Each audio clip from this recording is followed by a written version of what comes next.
I have found myself a single parent. Not something ever planning on being, but it happens. As a single mom, my finances are limited and at times have been non-existent. Growing up, I was raised by an incredibly strong woman, a single mom who raised my sisters and I. My grandmother was also a single mom during war times, having to take care of kids on her own and doing most everything on her own with very little money. Times were tough. I was raised that you can feel the forehead when your child is sick. Then you check the feet to see how hot they are. You check for signs of dehydration, dry or chapped lips, fatigue, etc. You do cool compresses, small bits of water every few minutes, simple home remedies.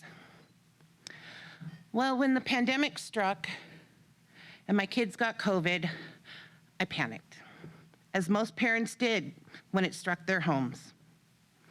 When I walked into the store and made my purchases of things you purchase for a sick kid, 7-Up, popsicles, chicken soup, and a thermometer. I bought 3. It may seem a funny little thing that most parents have, no big deal, but it was a privilege for me. A thermometer was a luxury item. I looked down at the care package I had been able to put together for my son, and I thought, wow, look what I can do. I held back tears as I made my purchase, the memories of times when I couldn't afford a thermometer, that anxiety I had gone through just for one of my kids' colds. I wasn't having to endure that right now. The things that my grandmother had passed down to my mother and she had passed down to me, the generations of poverty that had been passed down to me, the ways of my grandmothers. I was breaking that cycle at that very moment. I held back tears as I made my way back to the car that I was able to purchase with a living wage with North Helpline.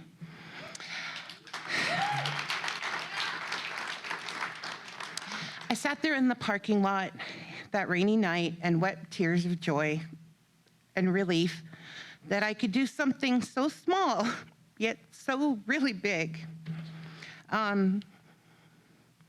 I was looking in the face of generational poverty and saying, no, not today.